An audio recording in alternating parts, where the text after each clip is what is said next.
Oke guys, assalamualaikum. Oke guys, ini malam kita mau buat unboxing.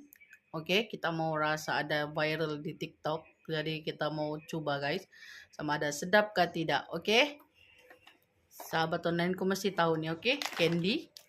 Tara, mix fudge, fruit gel, mix mix apa nih? Mix buah-buahan. dia cakap di sini styling sour and sweet. Oke. Oke, dia ada apa namanya nih? Dia ada limau, dia ada mangga, dia ada strawberry, dan juga dia ada apple hijau guys. Oke, jom kita buka guys.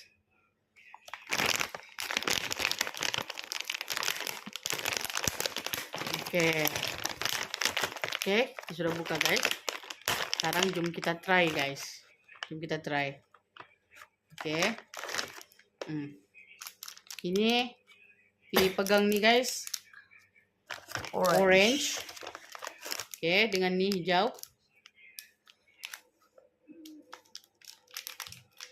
Itu apple hijau guys. Bukan. Jadi apa tuh? Green grapes.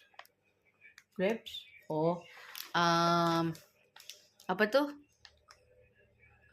Lebih kayak susu. Bukan. Anggur hijau guys. Anggur hijau. Oke. Yang ini saya nih pula. Ini mangga. Comel guys. Bentuk dia pun mangga guys. Oke. Dan juga Ini pun sama. apa yang belum? Pink kan? Ya. Ini guys. Strawberry guys. Oke. Ini nampak.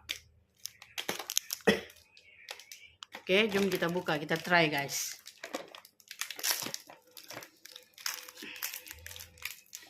Ini deh guys. Dia ada daun lagi guys. Yuk kita rasa. Iya, ada daun dia guys. Lucu guys. Oke nih guys, ini strawberry guys. Dia berbentuk strawberry juga guys, nampak. Dia ada lubang-lubang dia ya. Oke, jom kita try. Bismillahirrahmanirrahim. Sedap guys, tapi dah agak manis sedikit lah.